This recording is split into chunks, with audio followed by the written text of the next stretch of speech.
ದಕ್ಷಿಣ ಕನ್ನಡ ಜಿಲ್ಲಾ ಅಸಂಘಟಿತ ಕಾರ್ಮಿಕರ ಈ ಒಂದು ಮಾಹಿತಿ ಶಿಬಿರದ ಮತ್ತು ಸಭೆಯ ಸಮಾರಂಭದ ಅಧ್ಯಕ್ಷತೆಯನ್ನು ವಹಿಸಿರ್ತಕ್ಕಂಥ ಮಿತ್ರರಾಗಿರ್ತಕ್ಕಂಥ ಅಬ್ಬಾಸ್ ಅಲಿ ಅವರೇ, ವೇದಿಕೆಯಲ್ಲಿರ್ತಕ್ಕಂಥ ಎಲ್ಲ ನಮ್ಮ ಗಣ್ಯ ವ್ಯಕ್ತಿಗಳೇ ಮತ್ತು ಮಾಹಿತಿಯನ್ನು ನೀಡಲಿಕ್ಕೆ ಬಂದಂಥ ಸರ್ಕಾರಿ ಕಾರ್ಮಿಕ ಇಲಾಖೆಯ ಅಧಿಕಾರಿಗಳಾಗಿರ್ತಕ್ಕಂಥ ಕುಮಾರ್ ಹಾಗೂ ನಮ್ಮ ಹೆಗಡೆ ಅವರು ಮತ್ತೆಲ್ಲ ವೇದಿಕೆಯಲ್ಲಿರ್ತಕ್ಕಂಥ ಹಿರಿಯರೇ ಮತ್ತು ಬಂದಿರ್ತಕ್ಕಂಥ ಸಹೋದರರು,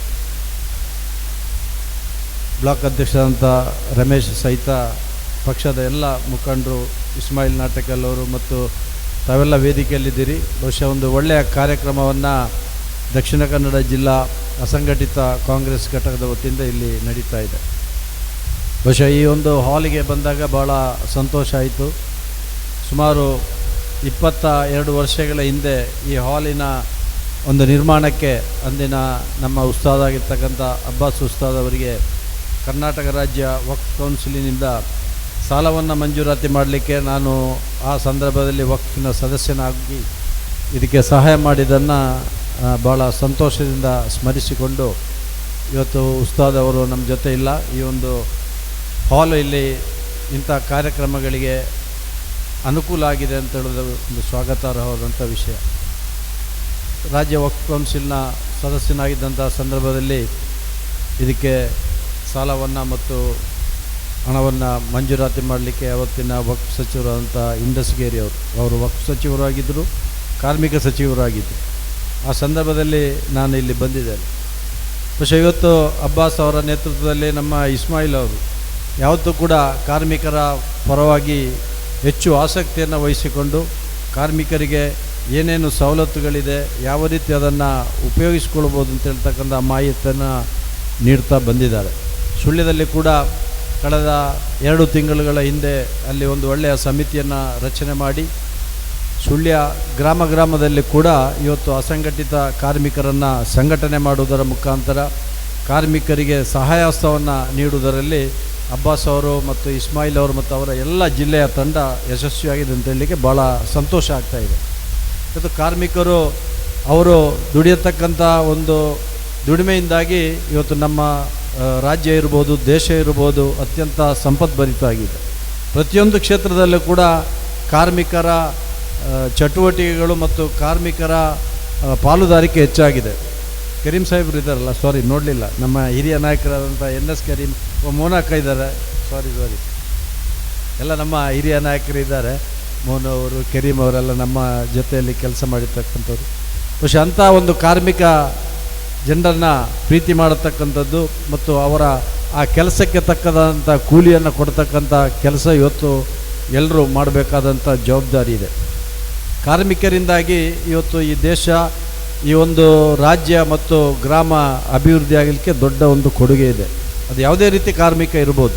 ಇವತ್ತು ಮನೆ ಕೆಲಸ ಮಾಡ್ತಕ್ಕಂಥವ್ರು ಇರ್ಬೋದು, ಕೃಷಿ ಕೆಲಸ ಮಾಡ್ತಕ್ಕಂಥ ಕಾರ್ಮಿಕರು ಇರ್ಬೋದು, ಕಟ್ಟಡ ಕೆಲಸ ಮಾಡ್ತಕ್ಕಂಥವ್ರು ಇರ್ಬೋದು, ಅಥವಾ ಸಮಾಜದ ಬಹುಶಃ ಕರ್ನಾಟಕ ರಾಜ್ಯದಲ್ಲಿ 3.5 ಕೋಟಿಯಷ್ಟು ಜನ ಕಾರ್ಮಿಕರೇ ಇದ್ದಾರೆ. ಅವರು ವಿವಿಧ ರೀತಿಯಲ್ಲಿ ಕಾರ್ಮಿಕ ಕೆಲಸವನ್ನು ಮಾಡ್ತಕ್ಕಂಥವ್ರು. ಆ ರೀತಿಯಲ್ಲಿ ಸರ್ಕಾರ ಕೂಡ ಇವತ್ತು ಕಾರ್ಮಿಕರಿಗಾಗಿ ಹಲವಾರು ಯೋಜನೆಗಳನ್ನು ಕೂಡ ಹಮ್ಮಿಕೊಂಡಿದೆ. ಸನ್ಮಾನ್ಯ ಸಿದ್ದರಾಮಯ್ಯ ಅವರ ನೇತೃತ್ವದಲ್ಲಿ, ಅದೇ ರೀತಿ ನಮ್ಮ ಉಪಮುಖ್ಯಮಂತ್ರಿಗಳಾದಂಥ DK ಶಿವಕುಮಾರ್ ಅವರು, ನಮ್ಮ ಸ್ಪೀಕರ್ ಆದಂಥ UT ಖಾದರ್ ಅವರು, ಅದೇ ರೀತಿ ನಮ್ಮ ಸಚಿವರಾಗಿರ್ತಕ್ಕಂಥ ಸಂತೋಷ್ ಲಾಡ್ ಅವರು, ಇವರೆಲ್ಲ ಕಾರ್ಮಿಕರ ಬಗ್ಗೆ ವಿಶೇಷವಾದಂಥ ಕಾಳಜಿ ಇರ್ತಕ್ಕಂಥವ್ರು.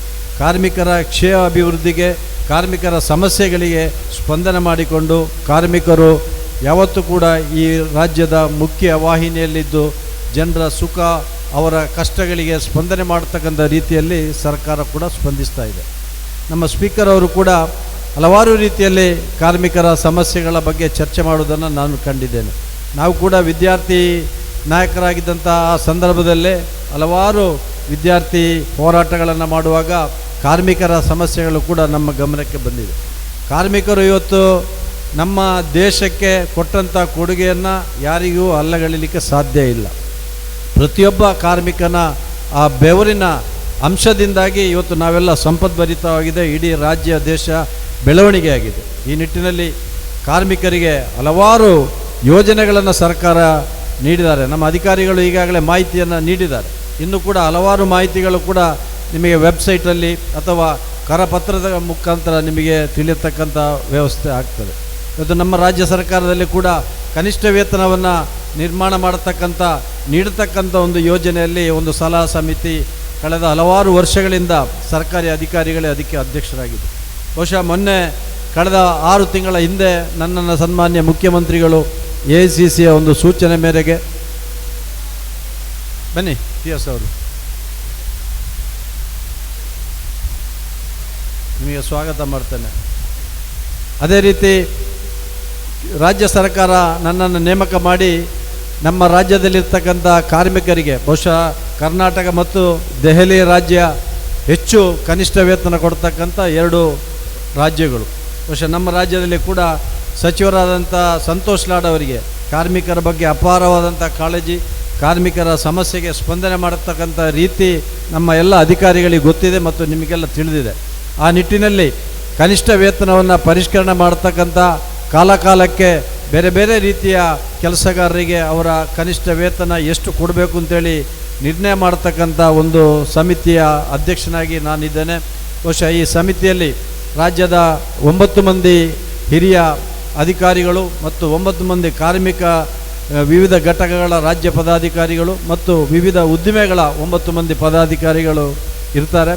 ನಾವು ಮುಂದಿನ ತಿಂಗಳು ಸಭೆಯನ್ನು ಮಾಡಿ ಯಾವ ರೀತಿ ಸಮಸ್ಯೆಗಳಿದೆ ಕಾರ್ಮಿಕರು ಮತ್ತು ಎಲ್ಲ ಅಸಂಘಟಿತ ಕಾರ್ಮಿಕರಿರ್ಬೋದು, ಕಟ್ಟಡ ಕಾರ್ಮಿಕರಿರ್ಬೋದು, ಎಲ್ಲ ಕಾರ್ಮಿಕರ ಆ ಸಮಸ್ಯೆ ಬಗ್ಗೆ ಕನಿಷ್ಠವಾಗಿ ಅವರಿಗೆ ಎಷ್ಟು ವೇತನವನ್ನು ಕೊಡಬೇಕು ಅಂತ ಹೇಳ್ತಕ್ಕಂಥ ಒಂದು ತೀರ್ಮಾನವನ್ನು ಮಾಡಿ ಸರ್ಕಾರದ ಹಂತಕ್ಕೆ ನಾವು ಶಿಫಾರಸನ್ನು ಮಾಡ್ತೇವೆ.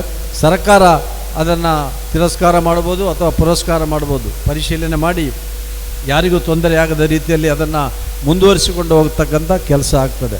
ಇವತ್ತು ಕೇಂದ್ರ ಸರ್ಕಾರ 4 ಲೇಬರ್ ಕೋಡ್ಗಳನ್ನು ಜಾರಿ ಮಾಡಿದೆ. ಬಹುಶಃ ಇದೆಲ್ಲ ಹಲವಾರು ಸಂಘಟನೆಗಳು, ಇವತ್ತು ನಮ್ಮ ಸಂಘಟನೆಗಳಿರ್ಬೋದು, BMS ಸಂಘಟನೆ ಕೂಡ ಅದನ್ನು ವಿರೋಧ ಮಾಡಿದೆ.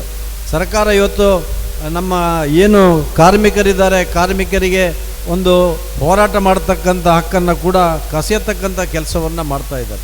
ಇವತ್ತು ಕೇಂದ್ರ ಸರ್ಕಾರ ನಾವು ನೋಡಿದ್ದೇವೆ, ಪ್ರತಿಯೊಂದು ಕ್ಷೇತ್ರದಲ್ಲೂ ಕೂಡ ದಬ್ಬಾಳಿಕೆ ಮಾಡುವುದರ ಮುಖಾಂತರ ನಮ್ಮ ಶಕ್ತಿಯನ್ನು ದಮನಿಸ್ತಕ್ಕಂಥ ಕೆಲಸವನ್ನು ಮಾಡ್ತಾರೆ. ಯಾರು ಕೂಗಬಾರ್ದು, ನಮ್ಮ ಹಕ್ಕನ್ನು ಕೇಳಬಾರ್ದು. ದಿನದಿಂದ ದಿನಕ್ಕೆ ಪೆಟ್ರೋಲ್ ಬೆಲೆ ಏರಿಕೆ ಆಗ್ತಾ ಇದೆ, ಗ್ಯಾಸು ನಮಗೆ ಸಿಗ್ತಾ ಇಲ್ಲ. ಮೋದಿಯವರು ಇಟಲಿಗೆ ಹೋಗಿ ಮೆಲೋಡಿ ಚಾಕ್ಲೇಟನ್ನು ಕೊಟ್ಟುಕೊಂಡು ವಿದೇಶ ಪ್ರವಾಸಕ್ಕೆ ಹೋಗತಕ್ಕಂಥದ್ದನ್ನು ನಾವು ಕಾಣ್ತೇವೆ. ಇವತ್ತು ಕಾರ್ಮಿಕರು ಇಲ್ಲಿ ಕಷ್ಟದಲ್ಲಿರ್ತಕ್ಕಂಥ ಸಂದರ್ಭದಲ್ಲಿ ಮೋದಿಯವರು 1,000 ರೂಪಾಯಿ ಕೋಟಿಯಲ್ಲಿ 1,000 ಕೋಟಿ ವಿಮಾನದಲ್ಲಿ ಪ್ರಯಾಣ ಮಾಡಿಕೊಂಡು ತಮ್ಮ ಜೀವನವನ್ನು ಸುಖ ಸಂಪತ್ತಿನ ಜೊತೆಯಲ್ಲಿ ಮೆರೆಯತಕ್ಕಂಥದ್ದನ್ನು ನಾವು ಕಾಣ್ತಾ ಇದ್ದೇವೆ. ಇವತ್ತು ಬಡವರಿಗಾಗಿ ಯಾವುದೇ ಕೆಲಸ ಮಾಡ್ತಾ ಇಲ್ಲ. ಅಲ್ಲಿ ಹೋದರೆ ಅದಾನಿಯವರಿಗೆ, ಅಂಬಾನಿಯವರ ಏನು ಯೋಜನೆಗಳಿದೆ, ಉದ್ದಿಮೆಗಳೇ ಅದಕ್ಕೆ ಸಹಕಾರ ಕೊಡ್ತಕ್ಕಂಥ ಪ್ರಧಾನಮಂತ್ರಿಗಳು ಇವತ್ತು ನಮ್ಮ ದೇಶದಲ್ಲಿ ಇರ್ತಕ್ಕಂಥದ್ದು. ಬಹುಶಃ ಇಂಥ ಒಂದು ಕಾಲಘಟ್ಟದಲ್ಲಿ ಕಾರ್ಮಿಕರ ಪರವಾಗಿರ್ತಕ್ಕಂಥ, ಕಾರ್ಮಿಕರ ಸಮಸ್ಯೆಗೆ ಸ್ಪಂದನೆ ಮಾಡ್ತಕ್ಕಂಥ ನಮ್ಮ ನಾಯಕರಾದಂಥ ರಾಹುಲ್ ಗಾಂಧಿ ಅವರು ಮತ್ತು ಕಾಂಗ್ರೆಸ್ ಪಕ್ಷ ಮಾತ್ರ ಅಂತ ಹೇಳಲಿಕ್ಕೆ ನಾನು ಈ ಸಂದರ್ಭದಲ್ಲಿ ಸಂತೋಷ ಪಡ್ತಾ ಇದ್ದೇನೆ. ರಾಜ್ಯದಲ್ಲಿ ಸಿದ್ದರಾಮಯ್ಯ ಅವರು, ಅದೇ ರೀತಿ ಎಲ್ಲ ನಮ್ಮ ನಾಯಕರು ಕೂಡ ಕಾರ್ಮಿಕರಿಗೆ ಹಲವಾರು ವಸತಿ ಗೃಹಗಳನ್ನು ಮತ್ತು ಶಾಲೆಗಳನ್ನು, ಹಾಸ್ಟೆಲ್ಗಳನ್ನು ನಿರ್ಮಾಣ ಮಾಡಿ ಅವರ ಆರೋಗ್ಯವನ್ನು ತಪಾಸಣೆ ಮಾಡ್ತಕ್ಕಂಥ ಹಲವಾರು ಇನ್ಶೂರೆನ್ಸ್ ಸೌಲಭ್ಯಗಳನ್ನು ಒದಗಿಸ್ತಕ್ಕಂಥ ಕೆಲಸವನ್ನು ಕೂಡ ಇವತ್ತು ಮಾಡ್ತಾ ಇದ್ದಾರೆ. ಇಂಥ ಆ ಒಂದು ನಿಟ್ಟಿನಲ್ಲಿ ನಮ್ಮ ಸರ್ಕಾರ ಕಾರ್ಮಿಕರ ಪರವಾಗಿದೆ, ಬಡವರ ಪರವಾಗಿದೆ. ಇವತ್ತು ಯಾವತ್ತೂ ಕೂಡ ಬಡವರ ಕಣ್ಣೀರನ್ನು ಒರೆಸ್ತಕ್ಕಂಥದ್ದು, ಬಡವರಿಗೆ ಭೂಮಿಯನ್ನು ಕೊಟ್ಟಿರ್ತಕ್ಕಂಥವ್ರು, ಕೃಷಿಕರಿಗೆ ಪರವಾಗಿರ್ತಕ್ಕಂಥವ್ರು ಅದು ನಮ್ಮ ಸಿದ್ದರಾಮಯ್ಯ ಸರ್ಕಾರ ಇರ್ಬೋದು ಅಥವಾ ಕಾಂಗ್ರೆಸ್ ಸರ್ಕಾರ ಇರ್ಬೋದು. ಮನಮೋಹನ್ ಸಿಂಗ್ ಅವರು ಪ್ರಧಾನಮಂತ್ರಿ ಆಗಿದ್ದಂಥ ಸಂದರ್ಭದಲ್ಲಿ ಕೂಡ ನಮ್ಮ ಕಾರ್ಮಿಕರಿಗಾಗಿ, ಕೃಷಿ ಕಾರ್ಮಿಕರಿಗಾಗಿ, ಅಸಂಘಟಿತ ಕಾರ್ಮಿಕರಿಗಾಗಿ, ಎಲ್ಲ ವರ್ಗದ ಕಾರ್ಮಿಕರಿಗೆ ಬೇರೆ ಬೇರೆ ಯೋಜನೆಗಳನ್ನು ಮತ್ತು ಯೋಚನೆಗಳನ್ನು ಅವರು ಹಮ್ಮಿಕೊಂಡರು. ಆದರೆ ಇವತ್ತು ಕಾರ್ಮಿಕರನ್ನು ತುಷ್ಟೀಕರಣ ಮಾಡ್ತಕ್ಕಂಥ, ಅವರನ್ನು ಕೀಳುಮಟ್ಟದಿಂದ ನೋಡ್ತಕ್ಕಂಥ ಸರ್ಕಾರ ಇವತ್ತು ಕೇಂದ್ರದಲ್ಲಿದೆ. ಬಹುಶಃ ಮುಂದಿನ ದಿನದಲ್ಲಿ ನಮಗೆ ಇದಕ್ಕೆ ಪರಿಹಾರವನ್ನು ಕಂಡುಕೊಳ್ಳತಕ್ಕಂಥ ಸಂದರ್ಭ ನಮ್ಮ ಜಿಲ್ಲಾಧ್ಯಕ್ಷರು, ಇಲ್ಲಿಯ ಎಲ್ಲ ಘಟಕದ ನಾಯಕರುಗಳು ಕಾರ್ಮಿಕರ ಪರವಾಗಿ ಇವತ್ತು ಕಾರ್ಮಿಕರ ಆ ಒಂದು ಬೆವರಿನ ಇಳಿಯುವಂಥ ಸಂದರ್ಭದಲ್ಲಿ ಅವರಿಗೆ ಕನಿಷ್ಠ ಕೂಲಿಯನ್ನು ಕೊಡತಕ್ಕಂಥ ಕರ್ತವ್ಯ ಪ್ರತಿಯೊಬ್ಬರದು. ಅದು ಸರ್ಕಾರ ಇರ್ಬೋದು ಅಥವಾ ಬಂಡವಾಳಶಾಹಿಗಳಿರ್ಬೋದು, ಯಾರೇ ಇರ್ಬೋದು. ಯಾವುದೇ ಒಬ್ಬ ಕಾರ್ಮಿಕ ದುಡಿದಂಥ 6 ಗಂಟೆಯೋ 7 ಗಂಟೆಯೋ ದುಡಿಸಿದಲ್ಲಿ ಹೆಚ್ಚು ಅವರಿಗೆ ಅದರ ಸಂಬಳವನ್ನು ಕೊಡ್ತಕ್ಕಂಥ ಕೆಲಸವನ್ನು ಕೂಡ ಇವತ್ತು ಮಾಡಬೇಕು. ಈ ನಿಟ್ಟಿನಲ್ಲಿ ಯಾವುದೇ ಸಮಸ್ಯೆಗಳಿದ್ದರೆ ನಮ್ಮ ಅಬ್ಬಾಸ್ ಅವರು ಇದ್ದಾರೆ, ನಮ್ಮ ಅಧಿಕಾರಿಗಳು ಇದ್ದಾರೆ, ಇಸ್ಮಾಯಿಲ್ ಅವರು ಇದ್ದಾರೆ, ತಾವೆಲ್ಲ ಒಳ್ಳೆ ರೀತಿಯಲ್ಲಿ ಕೆಲಸ ಮಾಡ್ತಾಯಿದ್ರಿ. ಎಲ್ಲ ನಮ್ಮ ಕಾರ್ಮಿಕ ಇಲಾಖೆ ಅಧಿಕಾರಿಗಳು ಕೂಡ ಸ್ಪಂದನೆ ಮಾಡ್ತಾರೆ. ಇದು ಸಂತೋಷ್ ಲಾಡ್ ಅವರ ಆ ಒಂದು ಸ್ಫೂರ್ತಿ ಇಡೀ ನಮ್ಮ ಕಾರ್ಮಿಕ ಇಲಾಖೆ ಅಧಿಕಾರಿಗಳು ಅದನ್ನು ಮೈಗೂಡಿಸಿಕೊಂಡು ಅವರು ಕೂಡ ಗ್ರಾಮೀಣ ಪ್ರದೇಶಗಳಿಗೆ ಹೋಗಿ ಸಂಘಟಿತ ಕಾರ್ಮಿಕರೇನಿದೆ, ಇತರ ಕಾರ್ಮಿಕರೇನಿದೆ, ಅವರ ಸಮಸ್ಯೆಗೆ ಸ್ಪಂದನೆಯನ್ನು ಮಾಡ್ತಾರೆ. ಈ ನಿಟ್ಟಿನಲ್ಲಿ ಬಹುಶಃ ಇಂಥ ಒಂದು ಕಾರ್ಯಕ್ರಮವನ್ನು ಹಮ್ಮಿಕೊಂಡದಕ್ಕೆ ವಿಶೇಷವಾದಂಥ ಅಭಿನಂದನೆಯನ್ನು ಸಲ್ಲಿಸಿ, ಇನ್ನೂ ಕೂಡ ಹಲವಾರು ನಮ್ಮ ಕಾರ್ಮಿಕರಿಗೆ ಸರ್ಕಾರದ ಸವಲತ್ತುಗಳು, ಸರ್ಕಾರಕ್ಕೆ ಹೇಗೆ ಅರ್ಜಿಗಳನ್ನು ಸಲ್ಲಿಸಬೇಕು ಅಂತ ಹೇಳ್ತಕ್ಕಂಥ ಮಾಹಿತಿಗಳ ಕೊರತೆ ಕೂಡ ಇದೆ. ಅದಕ್ಕೆ ನಾವೆಲ್ಲ ಹೆಚ್ಚು ಜವಾಬ್ದಾರಿಯುತವಾಗಿ ಬೂತ್ ಮಟ್ಟದಲ್ಲಿ ಜೊತೆಯಲ್ಲಿ ಗ್ರಾಮ ಮಟ್ಟದಲ್ಲಿ ಈ ರೀತಿಯ ಕಾರ್ಯಕ್ರಮಗಳನ್ನು ಹಮ್ಮಿಕೊಂಡು ಅದನ್ನು ವ್ಯಾಪಕವಾಗಿ ಪಸರಿಸಿದಾಗ ಕಾರ್ಮಿಕರಿಗೆ, ದುಡಿಯತಕ್ಕಂಥ ಜನರಿಗೆ ಅವರ ಹಕ್ಕೇನಿದೆ ಅದು ತಿಳಿಯತಕ್ಕಂಥ ವ್ಯವಸ್ಥೆ ಆಗ್ತದೆ. ಈ ನಿಟ್ಟಿನಲ್ಲಿ ಶ್ರಮಿಸಿದಂಥ ಎಲ್ಲ ನಮ್ಮ ನಾಯಕರಿಗೆ ವಿಶೇಷವಾದಂಥ ಅಭಿನಂದನೆಯನ್ನು ಸಲ್ಲಿಸಿ ನನ್ನ ಮಾತನ್ನು ಮುಗಿಸ್ತಾ ಇದ್ದೇನೆ. ಜೈ ಹಿಂದ್.